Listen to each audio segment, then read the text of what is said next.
Europe का जो अक्सरियती मुल्क है, मुस्लिम अक्सरियती मुल्क कोसोवो, उस हवाले से आप क्या कहेंगे कि मुस्लिम आबादी वहाँ पर बहुत ज़्यादा है और उन्होंने कहा कि अब वो अपनी फ़ौज बनाएंगे। तो ये सारी वहाँ की सूरत हाल है क्या, और इस मुल्क की यूरोप में क्या अहमियत है और क्या इसका किरदार है? बहुत शुक्रिया जी। इन दिनों में जो ताज़ा तरीन सूरत हाल कोसोवो की है वो ये है कि कोसोवो चूंकि इससे पहले सर्बिया का हिस्सा रह चुका है और जब से वो आज़ाद हुआ है सर्बिया को उस पर गुस्सा भी है और कोसोवो भी चाहता है कि जैसे दूसरे ममालिक अपने दिफा के लिए अपनी मिलिट्री अपनी फौज रखते हैं, हम भी रखें।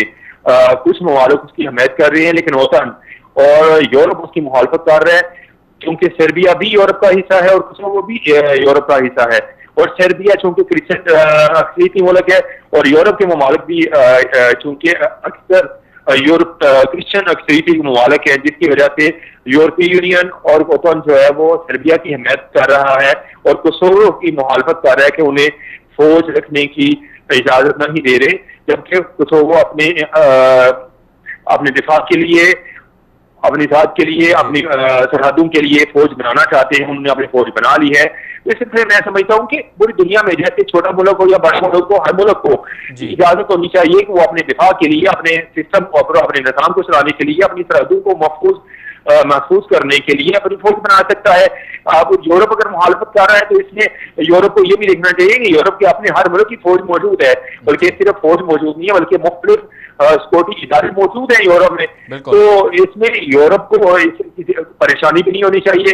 क्योंकि अगर स्पेन हो, फ्रांस हो, जर्मन हो या दूसरे ममालिक हो, छोटे या बड़े हो, अमीर हो या गरीब हो, अगर वो अपनी फौज रख सकते हैं तो इस तरह कोसोवो को भी अपनी फौज रखने की इजाजत होनी चाहिए। अब्दुल साहब ये बताइएगा, जी जी अब्दुल साहब आपने अच्छी बात कर ली, लेकिन ये भी बताइएगा कोसोवो है क्या, इसकी यूरोप में अहमियत क्या है, वहाँ के मुसलमान कितनी हैं, कितने मुसलमान हैं वहाँ पर, और किस तरह से वो यूरोप के अंदर इस्लाम को फैलाना चाहते हैं, या उनके दिलों में इस हवाले से, इस्लाम के हवाले से जो दिलचस्पी है? देखिए, इस्लाम के फैलने का जो असर है वो तो दिन ब दिन अल्हम्दुलिल्लाह जारी है, चल रहा है और ये जारी रहेगा। अब अगर कोसोवो जैसे इससे पहले तुर्की की मुखालफत की जा रही है मुख्तलिफ इशू पे कि आधा तुर्की जो है वो उसमें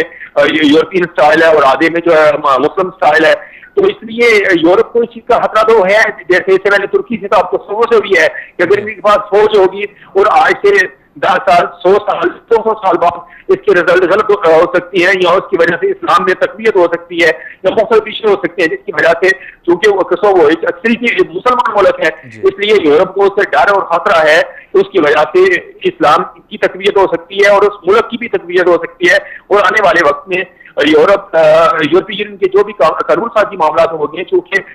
किसी भी वजह से किसी वक्त अगर इस्लामी ममालिक के खिलाफ कानून साजी होगी तो कोसोवो उसमें मुखालफत भी कर सकते हैं। इसलिए कोसोवो को ये मजबूत नहीं देखना चाहते, ना ही ये मजबूत करना चाहते हैं, मिलिट्री के हवाले से हो या माशी सूरत हाल के हवाले से हो।